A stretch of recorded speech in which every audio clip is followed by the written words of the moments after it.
Look, I know you're used to hearing women's stories here on the channel. There's always grandma sharing her memories, her pains, her triumphs. But today will be different. Today I'm the one speaking, a grandpa. And what do I have to tell? Look, it's no small thing. It's one of those stories that turn your life upside down. My name is Antonio, I'm 68 years old, and I was married to the same woman for 30 years. 30 years believing we were together through thick and thin, that nothing would separate us. But then one day I discovered the woman I loved was with someone else. And it wasn't just any stranger. It was a Sunday, barbecue day here at home. The kind of day we wake up early, clean the yard, set the table, and season the meat. I quickly went out to buy bread and charcoal at the bakery and came back happy, thinking about lunch. I walked down the hall with my bag in my arm and stopped at the kitchen door. She was there, and so was he. They weren't touching, but they were too close. They were looking at each other in a way I can't explain, but anyone who's lived long enough knows when something's wrong. I felt a weight on my chest. She was startled when she saw me. He lowered his head. At that moment, I had no proof of anything, but deep down, I already knew. And if I'd known what was coming, maybe I would have done everything differently. But I stayed, and that's when my life began to change. I knew Maria when I was just starting out. I worked in a small auto repair shop, earning little but eager to grow. She was a saleswoman in a fabric store downtown. I passed by that shop almost every day and always saw her inside, arranging the fabrics with such care, always smiling at whoever came in. One day, I plucked up the courage and struck up a conversation. I asked for a recommendation for a fabric I didn't even need, just to have something to talk about. She responded with that sweet way, and I don't know, it seemed like there was already something connecting us. We started seeing each other occasionally, having coffee, taking walks around the square. It wasn't long before we were dating. I was just a guy with a lot of money, but I wanted to work and make a life for myself. And she seemed to believe in me, to encourage me. In less than 2 years, we were married. It was a simple celebration, with family, friends, music played on a borrowed radio, and food cooked by relatives. For us, it was perfect. At first, we lived in a small rented room. It was small, but it was our little place. I worked Monday through Saturday, sometimes even Sunday, to pay the bills and save a little money. Maria helped, but she also took care of the house with care. Our dream was to have our own house, and we saved every penny. It took time, but we managed to buy a small plot of land. The house was built slowly, brick by brick. I did a lot of the work myself. I laid walls, plastered, painted. When it was finished, it was the simplest thing in the world, but I was proud of every detail. Soon the children arrived, first Paolo, then Anna, 2 gifts that changed everything. Maria was an incredible mother, always attentive, taking care of the details, the clothes, the schoolwork.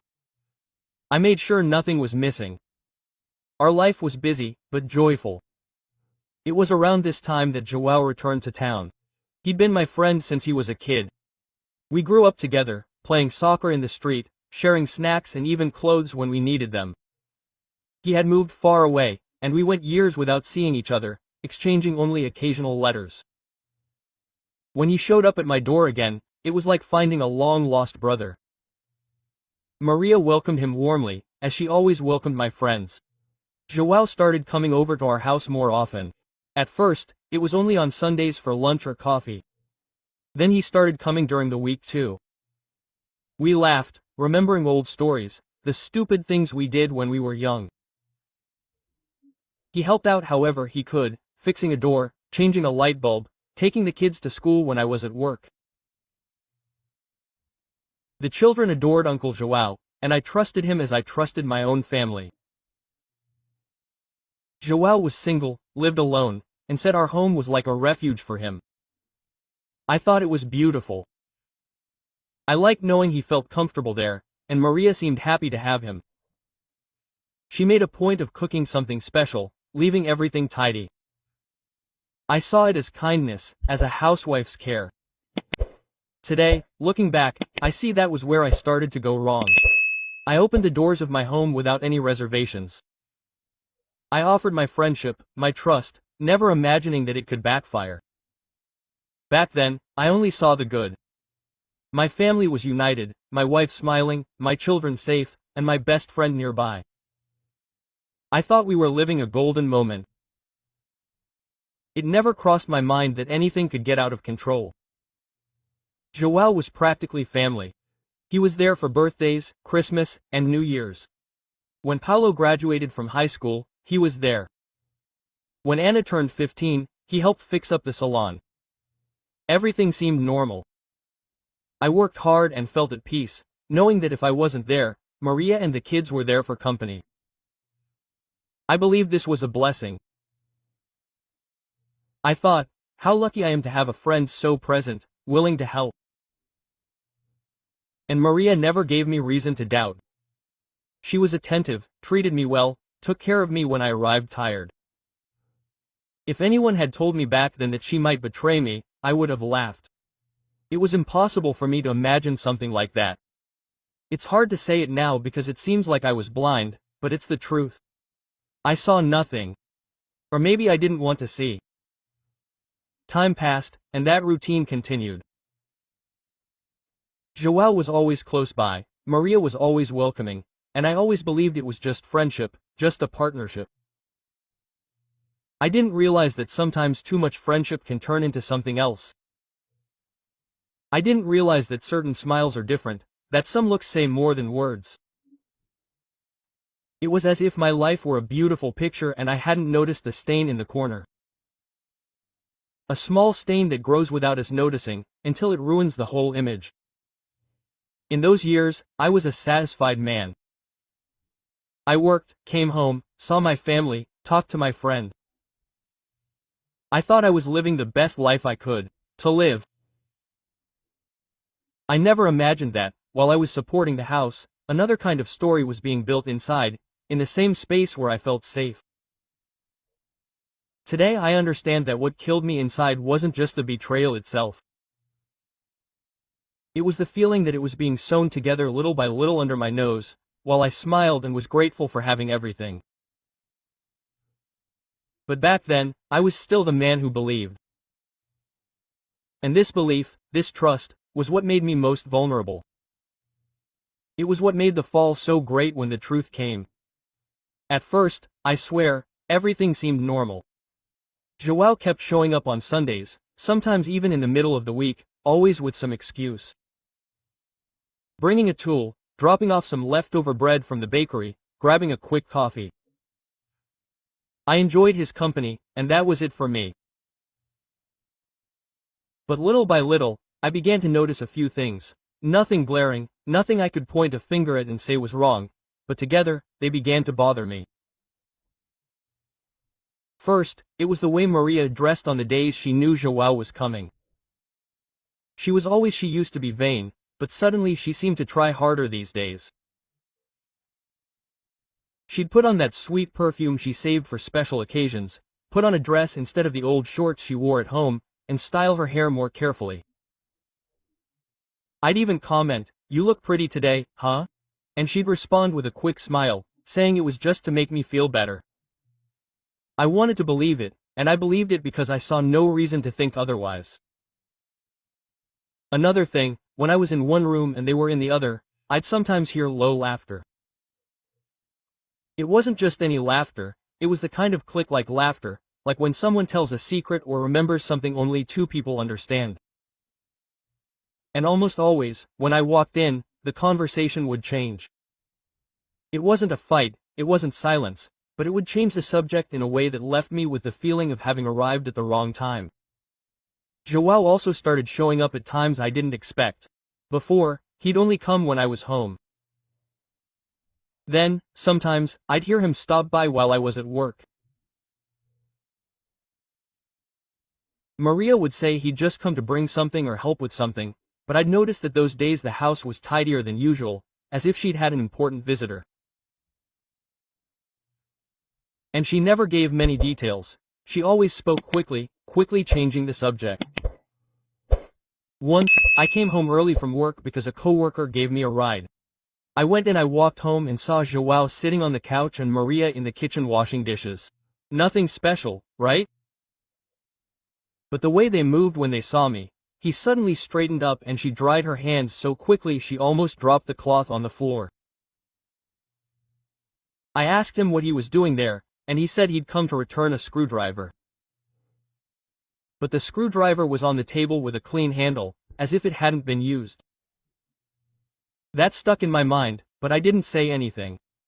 I also noticed smaller, stranger changes. Maria started carrying her cell phone with her everywhere. Before, she'd leave it on the table without a care. Now, if it rang or vibrated, she'd pick it up immediately, even in the middle of a conversation with me. And when I asked who it was, she'd answer with something generic, like, "Is it from my sister? Or is it something from the store?" Once, I heard a message ring in the middle of the night. She said it was an advertisement, but she put the phone under her pillow. At first, I tried to ignore it. I told myself I was tired, that work was making me more sensitive, that it was foolish to think badly of two people I loved and trusted. I clung to the image I had of my life, a devoted wife, a faithful friend, a peaceful home. To think otherwise was like admitting that everything I'd built was threatened. But then the glances began. They weren't long or blatant, but they were glances that said something I couldn't translate. A different glow, a way of quickly looking away when they realized I was looking. João, for example, started avoiding being alone with me for long periods, as if he didn't know what else to say. Maria would sometimes fall silent mid-sentence when I entered the room. There was one day that really struck me. I was in the backyard washing the car and saw the two of them talking through the kitchen window. I didn't see anything beyond that, but I noticed that Maria fixed her hair almost automatically as she spoke to him. And João smiled in a way I hadn't seen in a long time.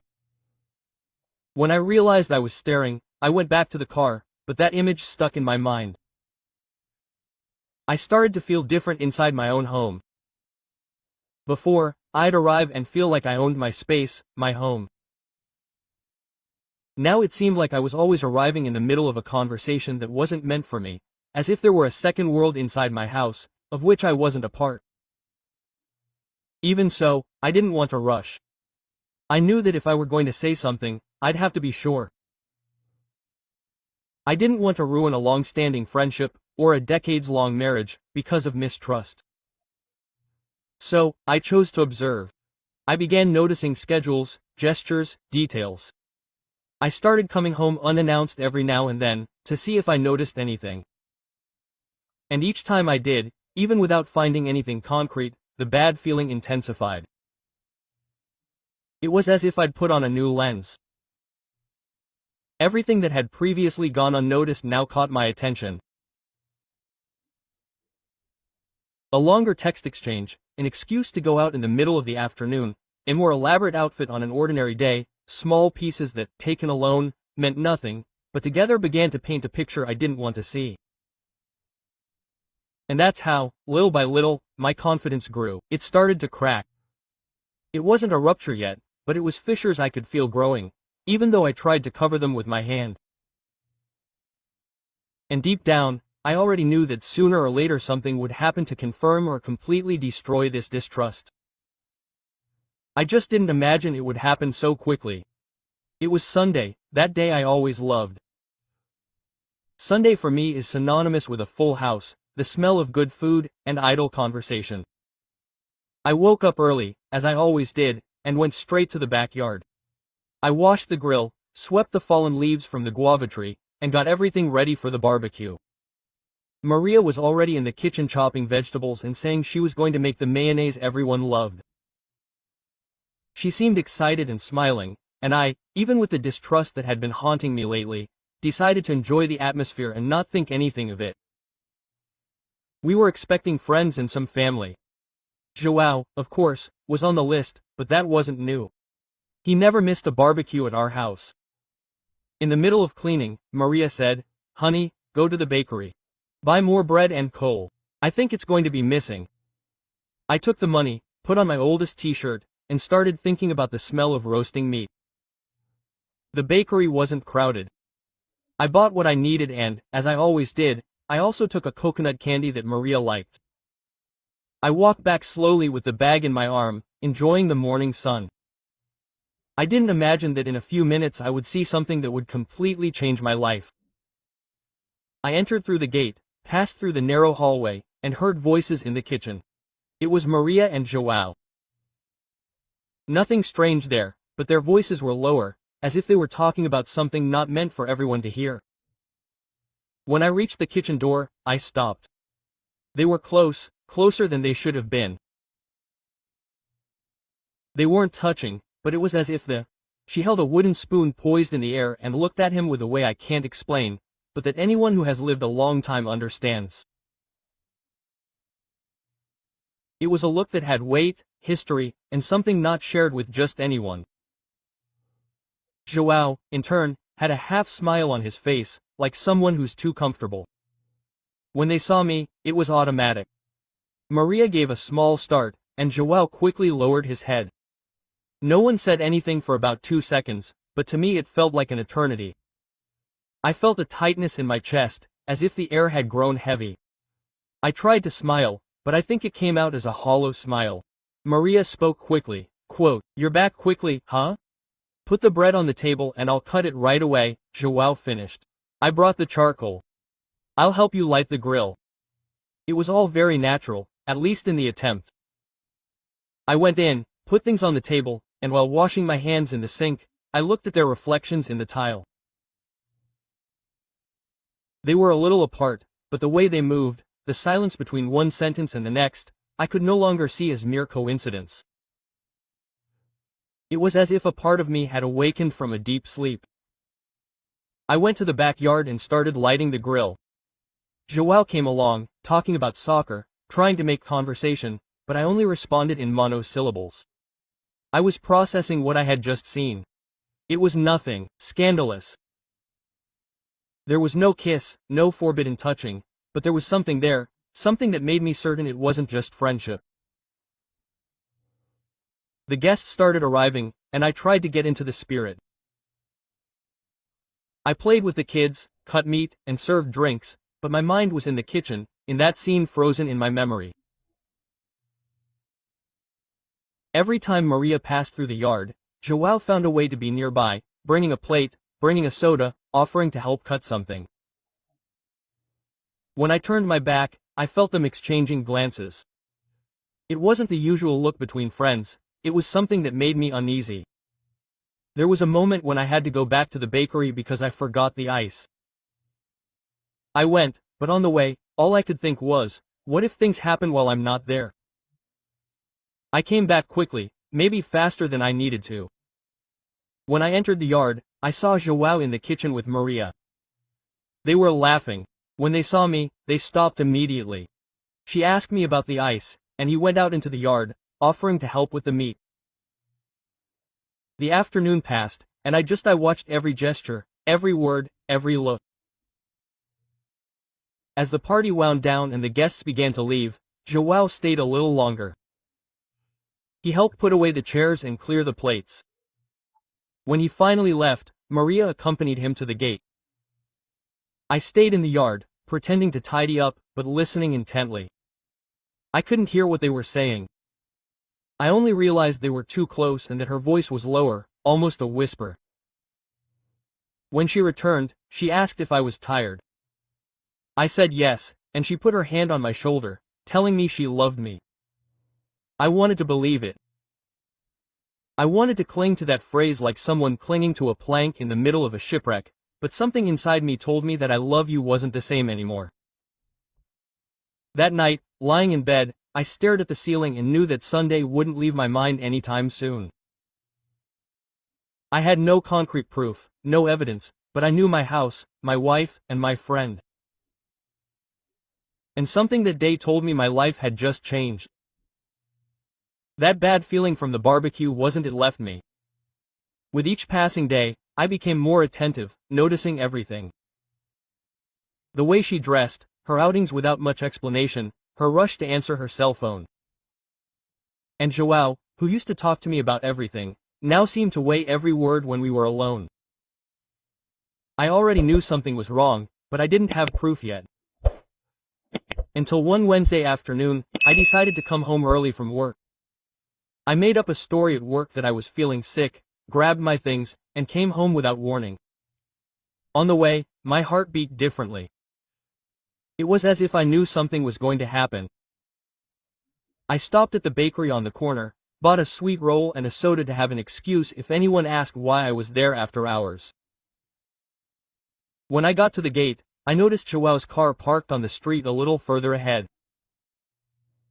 That set off alarm bells. I entered silently, closing the gate slowly. The house was too quiet. There was no pan on the stove, no radio on. I walked through the hallway and, as I passed the living room, saw the bedroom door. I was just leaning against it. I can't explain it, but my whole body tensed. I took 2 steps and pushed the door open. It was like being punched in the stomach. There they were, Maria and Joao, lying on my bed. The disheveled sheet, their sweaty bodies, the smell in the air betraying what had just happened. Maria's eyes widened, pulling the sheet over her. Joao tried to sit up, stammering something I couldn't even understand. In that instant, something in me went blank. I didn't think about anything. I didn't consider the consequences. I didn't remember my son, my neighbor, the police. I only saw him in my bed with the woman I'd loved for 30 years. It was as if instinct took over. Beside the dresser, leaning against the wall, was the knife I used to cut meat. I grabbed it without thinking twice and lunged at him. Joao jumped up in terror, tripping over the sheet. Maria screamed my name and tried to grab my arm, but I was already blinded by rage. The blade passed through, scraping his hand, making a cut that bled instantly. He fell to the ground, trying to crawl back, and I jumped on top of him, screaming things I can't even remember. Maria was crying and begging me to stop. It was her crying that brought me back to my senses for a second. I stopped, breathing as if I'd run a marathon, and the knife fell from my hand. Just then, I heard the neighbor shout from the gate, "Is everything okay there?" And before I could answer, I heard the siren. She had called the police. When the officers entered, they found Joao leaning against the wall, his hand wrapped in a bloody cloth, and I was standing, panting, my chest heaving. Maria was sitting on the corner of the bed, crying. They both handcuffed me there, without asking much. In the police van, I stared at the floor and tried to understand what I had just done. I knew I hadn't killed anyone, but I also knew it could have been. It was a mixture of shame, anger, and a huge void. I was detained, and the next day, people in the neighborhood were already talking. Some said it was a fight between jealous men, others invented a dispute over money. Few knew the truth, but everyone had a story to tell. Joao didn't want to charge me with attempted murder, but he filed a complaint for bodily harm. I was also charged with possession of a bladed weapon and spent a little over 2 months in pre-trial detention. Being in prison was like living in a world of gray. I would wake up and I slept thinking about the scene in the bed, her face, his face. There was no way to erase it. I barely spoke to the other inmates. I spent the day sitting in the corner thinking about what I had lost. The worst part wasn't the cold cell, nor the bad food. The worst part was knowing that out there, my story was being told in every way, except through my own mouth. When I got out, my son Paulo picked me up. In the car, the silence said more than any words. He dropped me off and told me that his mother was at Anna's house, my daughter. He said it was best not to go after her. I went in alone. The house smelled the same, but it no longer felt like mine. I sat on the bed, stared at the ceiling, and thought about everything that had happened. 30 years of marriage, years of friendship with Joao, all destroyed in a few minutes. And worse, now I also carried the weight of having almost crossed a line of no return. I spent the next few days alone, unsure whether I was more angry with them or with myself. I wasn't proud of what I had done, but when I closed my eyes, I remembered the scene in the bed. And I felt the same heat rise through my body. It was as if it had been engraved in me forever. I knew the story wasn't over yet. Maria was out there with her version, João too. And I was here with my truth stuck in my chest, unsure if I would ever be able to tell everything as it really was. When the jail door opened and I took the first step outside, I felt the sun on my face as if it were the first time in months, and in a way, it was. Paulo was waiting for me, leaning against the car, arms crossed. He didn't say anything, just hugged me quickly, as if in a hurry to get away. On the way home, we were silent. I wanted to ask about my grandchildren, my daughter, Maria herself, but I didn't have the courage. It was he who broke the silence, saying that she was at Anna's house and that he thought it best not to go after her for now. For now, those two words kept echoing in my head. It was as if everyone had agreed that I was the problem, as if what happened in my bed with my friend didn't matter. Arriving at home, Paulo left the keys in my hand and said he'd stop by later. I was left alone, staring at the gate, feeling the weight of entering a place that no longer felt like mine. I opened the door and, with the first step, felt the emptiness. Things were in the same place, but the house was dead. The smell, the silence, everything screamed absence. I entered the room, and it was like being punched in the gut. The bed, our bed, was made, but I could still feel the weight of that scene. I remembered the disheveled sheets, the sweat in the air, the way she flinched when she saw me. I don't know if I'll ever be able to sleep there again without remembering everything. The following days were slow. The neighborhood, of course, had already set up its own private court.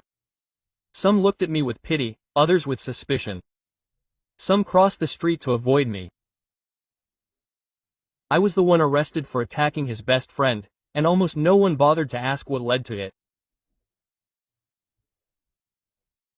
Maria didn't call me, not even a note other than the one she left before I got out of prison, saying she needed time to think. Think about what? How comfortable it was to cheat and still come off as a victim, how easy it was to leave her husband in public shame while she hid at her daughter's house. And João disappeared. The man who frequented my house for years, who ate at my table, whom I defended more than once, whom I presented to my children as an example of friendship, didn't have the courage to look me in the face. I don't know if it's cowardice or a guilty conscience, but I know that deep down he knows he was the traitor to two homes, mine and his own, because friendship is also home. I spent most of my time sitting on the porch, looking at the street, trying to understand how two people managed to destroy 30 years of life in such a short time. I remembered every barbecue, every birthday, every late-night conversation, and wondered when it started, at what point my wife stopped being my partner and became his accomplice. And why had no one ever said anything to me? The answers weren't coming. What came was pain, a lump in my throat, and a silent rage. That burned more than any shame. I didn't want revenge, not in that sense, but I wanted the truth to be told, for everyone to know what really happened. Not that dirty rumor that was going around, but the scene as it was. Me arriving home, catching them both in bed, after having lain down in the lowest betrayal I'd ever seen. One of those afternoons, Paulo appeared, stood in the doorway, as if measuring his words before entering. He said, "Dad, Mom's hurt. She says you've lost your mind." Quote. I laugh humorlessly. Have I lost my mind? And she said, "Lost what, son? Shame." Quote. He lowered his eyes and didn't answer. I know it's hard for my children. In the midst of all this, they're the ones who suffer the most. But I also know that if they don't know the truth, they'll grow up thinking their father is just a violent man who attacked a friend. And that's not it.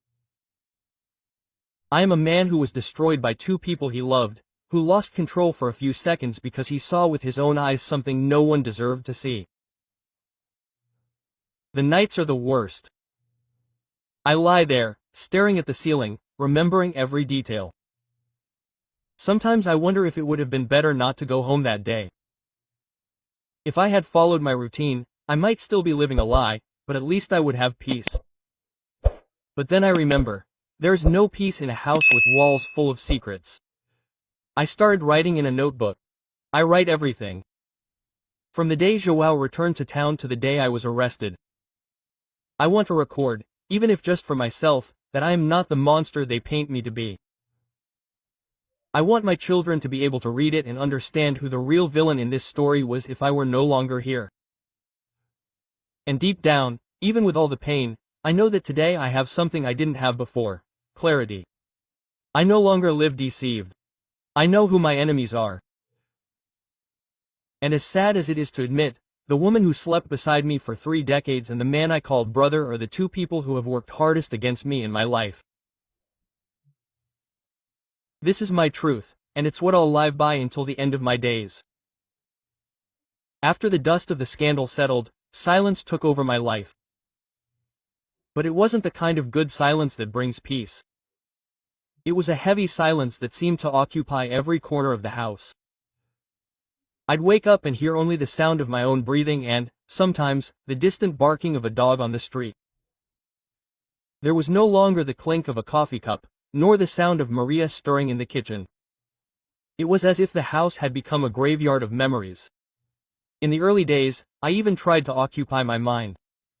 I plowed the yard, cleaned the garage, and sorted out some things that had been sitting around for years, but soon realized that nothing could erase that feeling of emptiness. Everything in the house reminded me of her. A plate on the shelf, the perfume still lingering on the pillowcase, the framed photos I couldn't bring myself to take down. Maybe because, deep down, I still didn't have the strength to accept that that woman was no longer the same one who once said yes to me at the altar. The neighbors continued to look at me as if I were a rare creature. I'd go out on the sidewalk and see whispers, some with pity, others with a look of judgment. And the worst part was knowing that for many people, the story that remained was the version most convenient for her and João. Antonio lost his temper and attacked his friend. Easy, right? Much simpler than admitting they were the ones who destroyed me first. My children tried to divide themselves between the two of us. Paulo came to visit sometimes. He'd stay a while, but I felt he avoided talking about his mother. Anna, on the other hand, withdrew more. I knew Maria was at her house and that, in a way, my daughter had chosen a side, even if she swore she hadn't. I don't blame her, but it hurts. It hurts to know that my family, which I always protected, is now torn apart. My grandchildren felt it too. One of them, the oldest, once asked why Grandma wasn't here anymore. I swallowed hard and said she was busy helping her aunt, but inside it tore me apart. How do you explain to a child that their grandfather's marriage ended because of cheating? How do you tell them that their beloved grandma chose another man, and not just any man, but the friend who always came to their birthdays? Nights continued to be the worst. I would lie down, close my eyes, and instead of sleeping, I would relive that scene in bed, as if it were a movie, playing over and over. The smell, her look, his fright, it all came back. And each time it came back, it was accompanied by anger. Not a loud, screaming, breaking things rage. It was a cold, silent rage that gnaws away, like rust on old iron. I tried going to Mass to see if faith would help me ease it, but even then, it was difficult.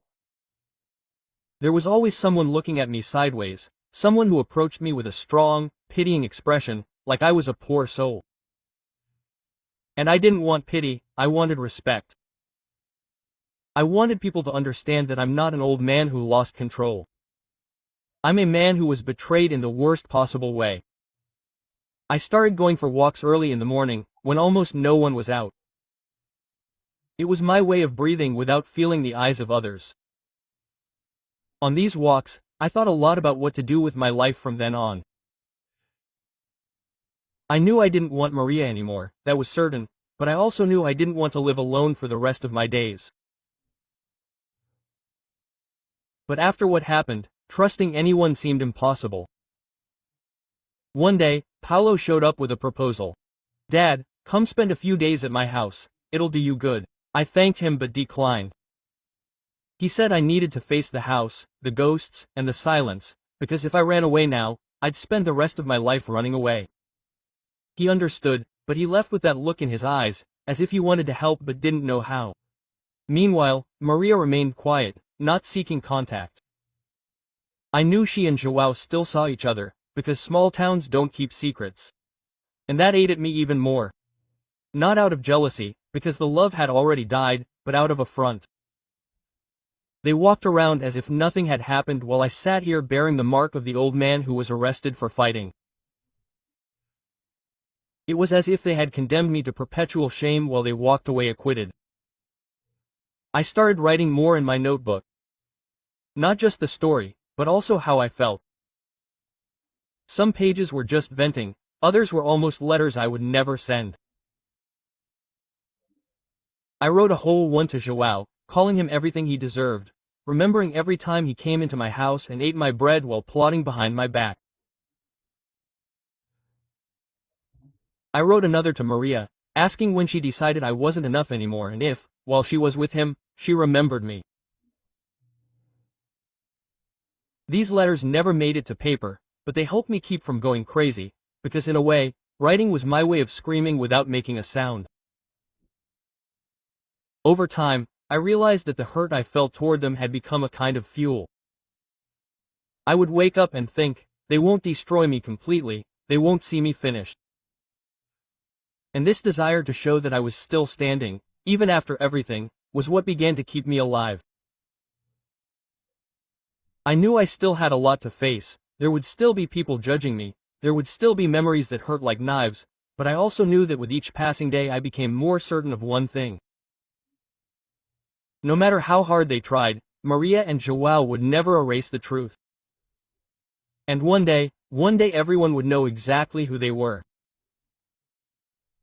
One day I woke up and realized it had been over a month since I'd truly smiled. Not a smile out of politeness or a disguise, but the kind that arises on its own, without asking permission. And then a thought came to me that never left. If I continue like this, I'll end up dying prematurely, and they'll win twice over. Because that's what happens when we let others destroy us from within. First they hurt, then they feed on the damage they leave. And I decided I wasn't going to give Maria or João that satisfaction. That same day, I picked up the notebook I was writing in and read everything I'd already written down. I read it from beginning to end, without skipping a single word. When I closed the last page, I felt a huge weight on my chest. I was trapped in that story like a bird in a cage, and I realized that if I really wanted to move forward, I needed to open the door and fly out, even if it meant a damaged wing. I started changing little things. First, I took down all the photos of the two of them from the wall. I didn't tear them up, I didn't burn them, I just put them in a box and put them in the back of the cupboard. It was a way of telling myself, this isn't part of my life anymore. Then I went to the kitchen and changed the set of plates Maria loved so much. It may seem silly, but eating a dish she chose was like swallowing a memory along with the food. Another thing I did was go back to the bakery in the mornings. At first, I avoided it because there was always someone who wanted to strike up a conversation and ask, "How are you, Mr. Antonio?" That tone of wanting more is just poking at the wound. But then I thought, I can't hide forever. Whoever wants to talk, let them. I know my truth. And it was on one of those trips to the bakery that I noticed something curious. Some people were already starting to change the way they looked at me. It wasn't that look of judgment or pity anymore, but more of respect. Maybe because they saw me standing strong even after what happened. That gave me strength. I also started taking better care of myself. I got a haircut and bought some new shirts, even if they were simple ones. The barber even commented, "You're getting handsome, huh, Mr. Antonio? Go find a girlfriend." Quote. I laughed, but deep down it touched me. Not because I was thinking about another woman, far from it, but because it reminded me that I was still alive, still a man, still visible. Over time, I realized that my greatest weapon against them wasn't shouting my pain, spreading the story, or seeking revenge. My weapon was to rise again, to show them that they couldn't completely bring me down. Because if there's one thing that breaks bad people, it's seeing that their cruelty didn't have the effect they hoped. Even so, I won't lie. I still had bad days, days when I'd wake up and it felt like the weight had returned. And on those days, I didn't force myself to be strong. I'd sit quietly, on the porch, watching the street go by.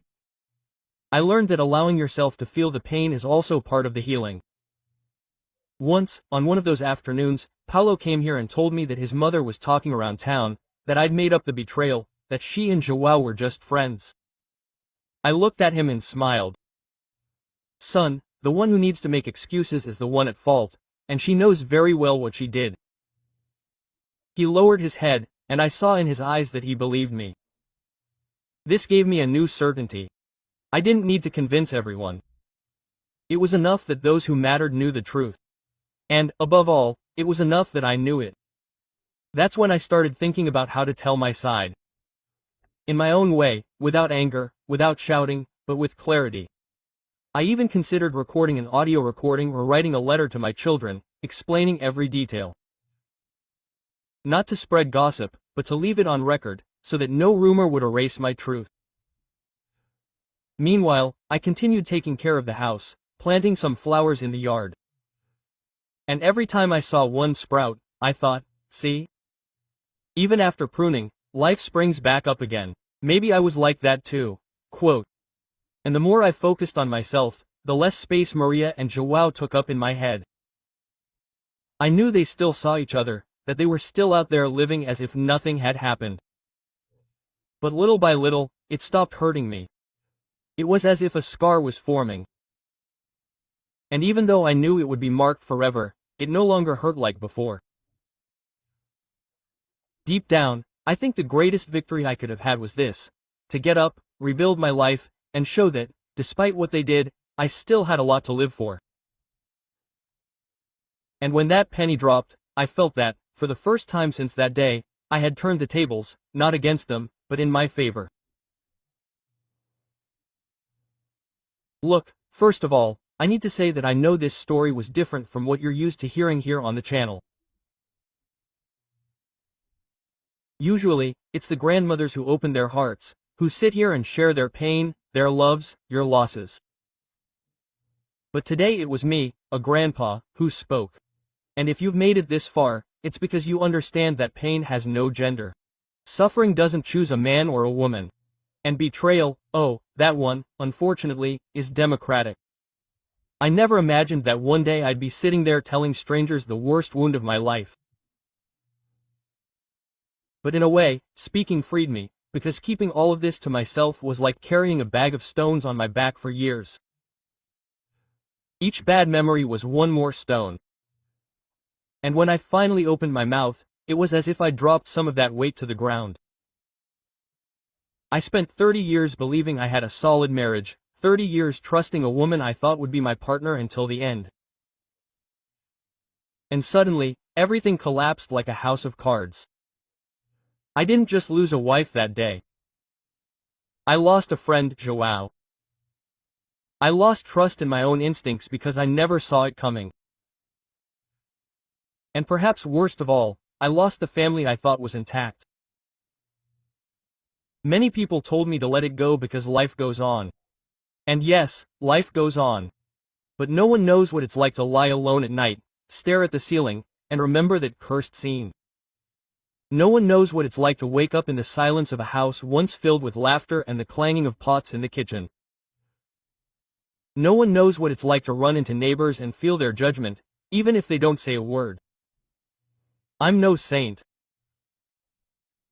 That day, when I caught them both in bed after sex, my instinct was to attack, and I did, grabbing the knife from the kitchen and attacking João. I could have ended his life, but I didn't. They held me down, and I still ended up in jail for a while. And it was there, in that cold cell, that the penny dropped. No matter what they did to me, if I crossed the line, I would be the one who would bear the brunt of it. It was hard to leave there and face the world. Hard to look at my children and feel that the relationship was no longer the same. Hard to hear rumors, knowing that Maria and João were out there, living as if nothing had happened. But I learned, day after day, to put each piece back in place. And you know what? It's not that the pain goes away, it doesn't. It changes location. At first, it's in your chest, squeezing, suffocating. Then it moves to your back, weighs you down, but you still walk. And one day it turns into a scar. And a scar doesn't hurt. It just reminds you that you survived. I also learned that the greatest revenge isn't screaming, nor taking revenge in kind. The greatest revenge is getting up, making it clear to everyone that you're not destroyed. And that's what I did the day I met them both at the market. I didn't need to curse, I didn't need to fight, I just told the truth, looking them in the eye, in front of anyone who wanted to see, and I left with my head held high. The truth is that after a blow like that, you're never the same again. But that doesn't mean you get worse. Sometimes you become stronger, more alert, more in control of yourself. I, for example, learned to appreciate things that previously went unnoticed. Silence. The feeling of my house is no longer just emptiness, sometimes it's peace. I plant my flowers, tend my garden, drink my coffee on the porch, and think, I'm still here. And that's what I want to say to you, listening. If you've ever experienced betrayal, whether it's a betrayal of love, friendship, or family, know that the hole is deep, but not endless. And when you think you're never going to get out, that's when you start to rebuild yourself. I'm not telling this story to make you feel sorry for me. I'm telling it because I know there are many people living in silence, thinking the shame is theirs, but it's not. The shame belongs to the one who betrayed, to the one who broke what couldn't be broken. You don't need to carry that guilt. And before I close, I want to make it clear, I'm not a hero, nor a perfect example. I made mistakes too. I made mistakes in how I reacted. I made mistakes in believing that a marriage lasts only with love and without paying attention to the signs. But if today I can help someone not sink as low as I did, it was worth telling. All of this. So, if you've followed this far, I urge you to subscribe to the channel. Here, each story is a slice of life. Sometimes it hurts, sometimes it makes you laugh, but it always leaves a lesson. And maybe one day it will be your turn to tell yours. And who knows, maybe it will help someone else get back on their feet too. I say goodbye, leaving this last sentence for you to remember. Those who walk with the truth can walk with their heads held high, even if the whole world tries to knock them down. Because lies may travel faster, but the truth always arrives. And when it arrives, it's like opening a window after a storm. The air comes in, the sun returns, and life goes on. A hug from this grandpa here.